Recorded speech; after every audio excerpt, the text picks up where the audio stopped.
Buenos días. Esta es la clase número 14 del curso Bases Bioquímicas y Fisiológicas de la Endocrinología. Este es un curso organizado por el Departamento de Docencia del Laboratorio de Biología Ósea de la Facultad de Ciencias Médicas de la Universidad Nacional de Rosario y por la Asociación Científica Rosarina de Estudiantes de Medicina, ACREM.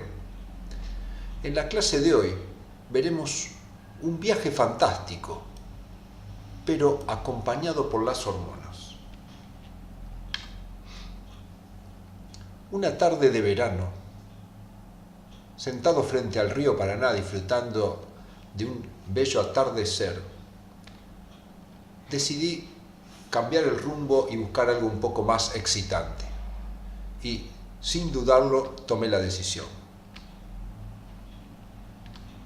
El destino era Mendoza. Y allá en pocas horas estábamos llegando con el colectivo, el que nos depositó en el cruce de la Ruta 7 y la entrada al Parque Aconcagua. Nos habíamos puesto un desafío interesante, que era el ascenso al Cerro Aconcagua.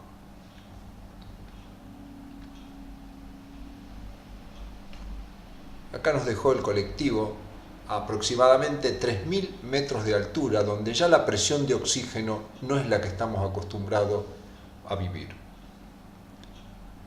Dividimos nuestro viaje en una serie de partes. Comenzamos el periodo de aclimatación para acostumbrarnos a las grandes alturas que teníamos que llegar, que este es el punto que teníamos que arribar. El objetivo que era acomodar todo nuestro sistema metabólico endocrino a producir energía en las condiciones que no son las óptimas a que estamos acostumbrados. ¿Cómo fuimos reaccionando? En primer lugar, nos encontramos con una presión de oxígeno en el aire bastante disminuida. Esta presión de oxígeno y también una menor temperatura en el ambiente debido a la altura. La presión de oxígeno disminuida nos confrontó con la dificultad de aportar todo el oxígeno necesario para producir nuestra energía en los procesos metabólicos. Esto desencadenó, por una menor presión de oxígeno en los tejidos, una activación del factor HIF que llevó a un aumento de la expresión de la eritropoyetina. La eritropoyetina, entre sus efectos, tiene el efecto de aumentar la eritropoyesis. El aumento de la eritropoyesis confiábamos que iba a llevar a que nuestra sangre, que tenía un cierto contenido de hemoglobina, aumentara. Y de hecho así lo hizo, nuestra sangre se cargó más de glóbulos rojos, con mayor capacidad de llevar oxígeno aún en condiciones de poco oxígeno. Las bajas temperaturas tienen también efectos importantes, como por ejemplo aumentar los niveles de THR y de hormona T3. El aumento de estas hormonas condujeron a un aumento de los procesos oxidativos que actuó sobre la producción de energía, haciendo que nuestras células produzcan mayor cantidad de energía, de manera de contrarrestar el frío. Por lo tanto, nuestro organismo, gracias a nuestras hormonas, se iba adaptando a las condiciones adversas de menor cantidad de oxígeno y menor temperatura. Simultáneamente con la menor presión de oxígeno, los problemas respiratorios se hicieron evidenciar rápidamente con un aumento de la frecuencia respiratoria. Este aumento de la frecuencia respiratoria es compensatorio de una menor presión de oxígeno, elevando la presión de oxígeno a valores prácticamente normales, pero el mayor intercambio de gases a nivel de los pulmones conduce a que haya un descenso de la presión de dióxido de carbono. Este aumento de la presión de dióxido de carbono produce a nivel de la glucólisis una estimulación de la enzima fosfoglicerato mutasa que transforma el 1,3-difosfoglicerato en 2,3-difosfoglicerato, aumentando el funcionamiento del ciclo de Rappaport. Como ya sabemos, el 2,3-difosfoglicerato tiene un efecto interesante actuando sobre la hemoglobina unida al oxígeno. Acá tenemos una curva de saturación de la hemoglobina, esta es la presión de oxígeno que hay a nivel de nuestros tejidos y esta es la presión de oxígeno que hay en nuestros pulmones. Al haber 2,3-difosfoglicerato, la curva de saturación de oxígeno se desplaza hacia la derecha. Al desplazarse hacia la derecha, lo que vamos a tener ahora, si esta era la cantidad de oxígeno que se quedaba la hemoglobina en condiciones normales, en presencia de O2-estreridifosfoglicerato, la cantidad de oxígeno que va a quedar, como vemos acá, es mucho menor. Por lo tanto, si esta flecha nos está indicando todo el oxígeno que nuestros glóbulos rojos eran capaces de dar a los tejidos en condiciones normales, en presencia de O2-estreridifosfoglicerato con la curva tirada hacia la derecha y quedando esta cantidad de oxígeno en manos de la hemoglobina, por lo tanto la cantidad de oxígeno que podemos dar a nuestros tejidos es bastante más grande. Además, el descenso de la temperatura rápidamente nos confrontó con una inhibición de la hormona antidiurética. Al inhibirse la hormona antidiurética, aumentó la diuresis y esto llevó a una pérdida de agua, que la pérdida de agua se reflejó rápidamente en un aumento de la osmolaridad plasmática que se tradujo rápidamente a una sensación de sed e ingesta de agua para contrarrestar esta osmolaridad. El descenso de la temperatura también conduce a un aumento de la adrenalina que tiene dos efectos. Por un lado, va a aumentar la lipólisis y el desacople de la fosforilación oxidativa, produciendo mayor cantidad de energía y liberación como calor. Y por otro lado, nos confronta con una dificultad con la cual tenemos que estar muy alerta, porque la adrenalina, a través de receptores de tipo alfa 2, tiene efecto de vasoconstricción a nivel de los vasos, y cuando esto se produce a nivel cutáneo en las extremidades puede traer dificultades en la circulación sanguínea, produciendo una falta de circulación, un mayor enfriamiento, y tenemos que tener mucho cuidado porque puede haber congelamiento, especialmente en los dedos de las manos y en los pies también. Pero bueno, sabiendo a qué nos enfrentábamos, que el ascenso consume una gran cantidad de energía, decidimos comenzar a aportar parte de esta energía también durante nuestro periodo de aclimatación, sabiendo que los últimos días de ascenso nos iban a confrontar con una situación de poca energía, probablemente por el gran consumo y también por la dificultad para alimentarnos a la gran altura. A la hora de alimentarnos, la cosa se puso en marcha. La ingesta de alimentos, los centros del apetito, estimulan la ingesta del alimento y hemos ingerido alimentos. Llegada de alimentos, como conocemos, produce una estimulación de las células G que generan gastrina, y la gastrina actúa básicamente por dos sitios. Por un lado, estimulando las células enterocromafines que liberan histamina, la que estimula la liberación de ácido clorhídrico para producir la desnaturalización proteica.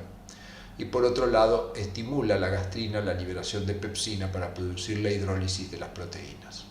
A su vez, tiene un efecto inhibitorio del vaciado gástrico, por lo cual, mientras la gastrina esté presente, el estómago será un caldo de reacción en el cual las proteínas se irán degradando.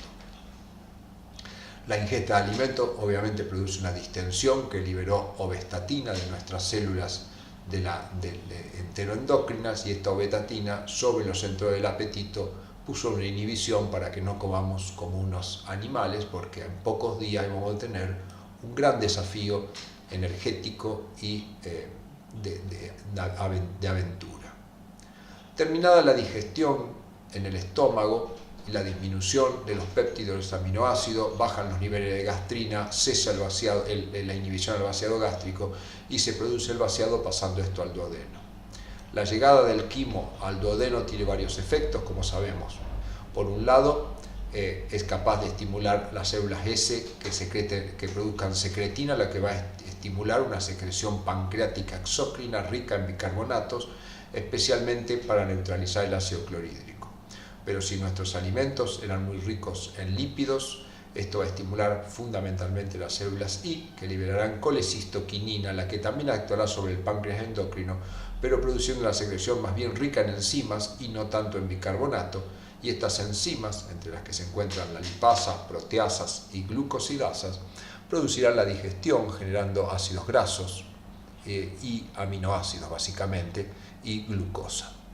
Cada uno de ellos tendrá efectos. En primer lugar, sabemos que la glucosa, al pasar a la sangre, producirá un aumento de la glucemia que tendrá un efecto estimulador de la secreción de insulina por el páncreas endocrino, y por el otro lado una inhibición de la secreción de glucagón. Esto va a ser potenciado también por células que detectan la llegada del quimo, las células L, que producen varios péptidos, entre ellos el GLP-1, que tiene un efecto estimulador de la insulina, es lo que conocemos como las incretinas, e inhibidor del glucagón, es decir, que la glucosa que pasó a la sangre se ve potenciada por los efectos del GLP-1. Por otro lado, otros péptidos originados del mismo precursor, que es el proglucagón, son la oxintomodulina y la glicentina, que tienen inhibición sobre los centros del apetito, lo cual es razonable. Han llegado ya alimentos que estamos procesando, no necesitamos seguir comiendo, lo que necesitamos es tratar de distribuir los aminoácidos, los ácidos grasos y la glucosa que ha llegado. La insulina que se ha liberado va a tener diferentes efectos. Uno de los efectos lo vemos acá. La insulina va a tener efectos fundamentalmente a nivel del músculo y a nivel del adipocito. Como sabemos, la insulina estimula la captación de glucosa por los receptores GLUT4 que se hallan presentes en el músculo y GLUT4 que se hallan presentes en el adipocito. A su vez, la insulina, por su mecanismo de acción, potencia las reacciones químicas que activan a la glucógeno sintetasa y por lo tanto la glucosa que ingresó dentro del músculo va a ser transformada en glucógeno.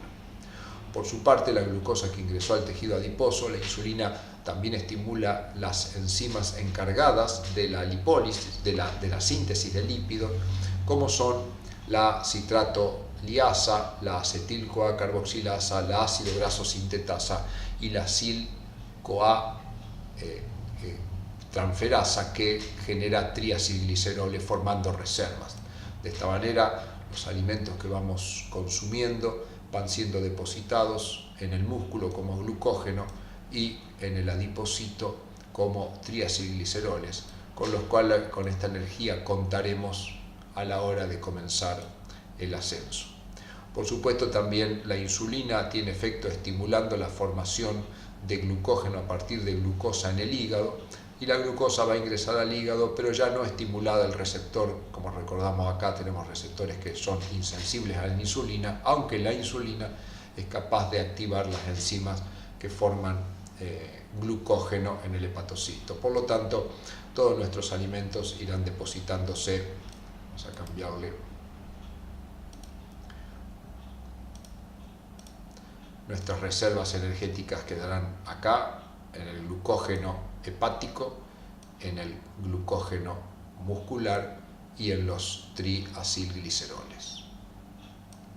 Por supuesto, la insulina también tiene otros efectos, pero que no juegan tanto en el corto plazo, como son estimular la secreción de leptina y estimular el papar gamma, que estimula la diferenciación y proliferación de adipocitos. Pero en este momento eso no jugará mucho, sino más bien lo que va a jugar en este momento son la constitución de las reservas.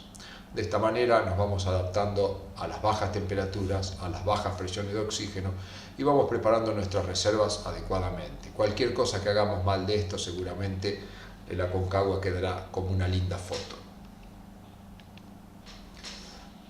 Bueno, después de unos días de aclimatación decidimos encarar el ascenso con lo que tenemos puesto y acabamos poca carga, poca comida, mucho esfuerzo, confiando en nuestros depósitos de glucógeno, triacilglicérido y por supuesto toda la fe puesta en nuestras hormonas.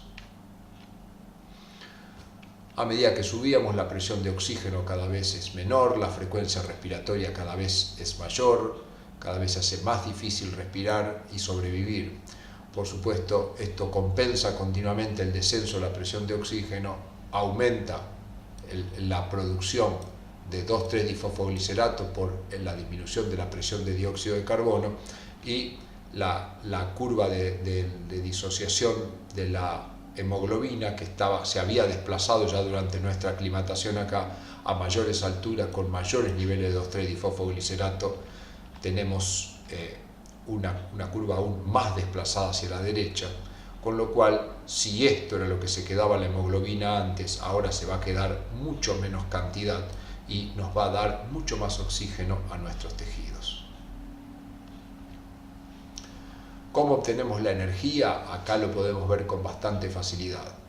En nuestro esfuerzo El Aconcagua lo subimos caminando, por lo tanto, esto que está en amarillo es lo que tenemos que hacer. Contracción muscular y nada más, mirar hacia arriba y caminar.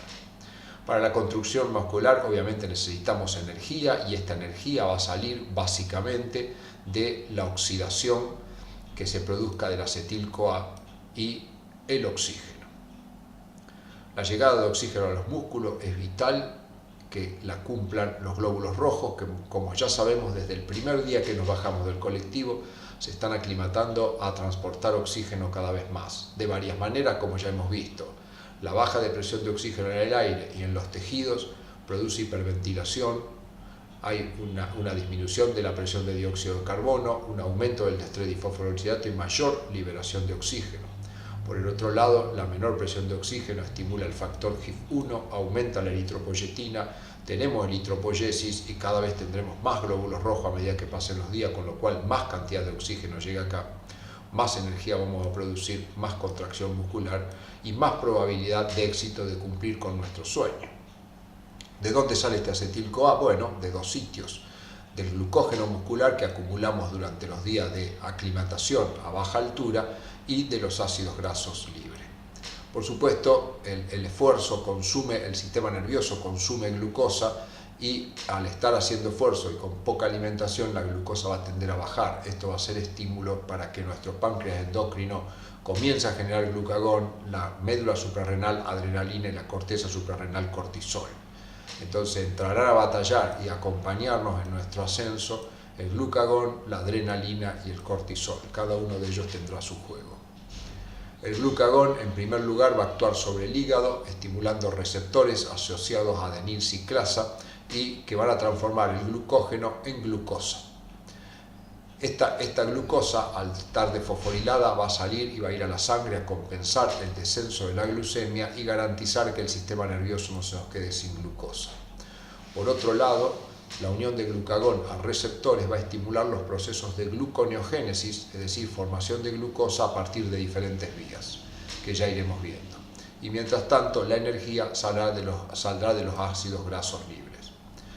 Los ácidos grasos libres, que usa tanto el hígado como el músculo, obviamente salen del tejido adiposo y los depositamos durante la etapa de aclimatación.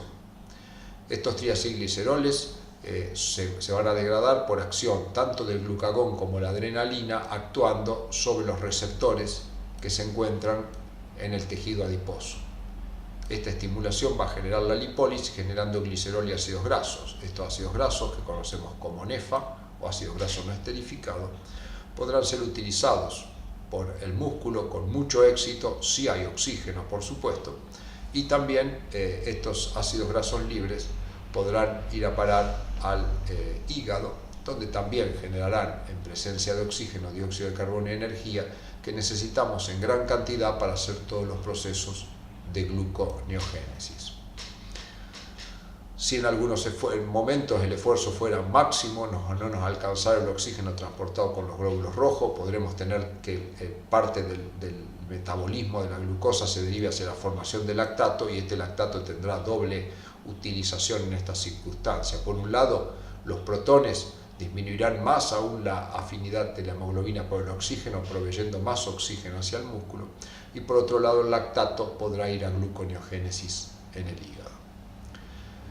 Como el trabajo de ascenso nos va a llevar varios días, el cortisol va a entrar a tener bastante acción. Uno de los efectos que tendrá el cortisol será aumentar la degradación proteica a aminoácidos en el músculo y estos aminoácidos podrán aportar cadenas carbonadas para la síntesis de glucosa. Si todo esto funciona como está planteado acá, nuestra contracción muscular será exitosa y en ella vamos confiando y cada vez nos sentimos más arriba porque cada vez la presión de oxígeno es más baja, la hiperventilación es mayor y la dificultad se va agravando. Pero finalmente, con todas nuestras hormonas, con todo nuestro metabolismo, logramos llegar a la cumbre y acá estamos para saludarnos.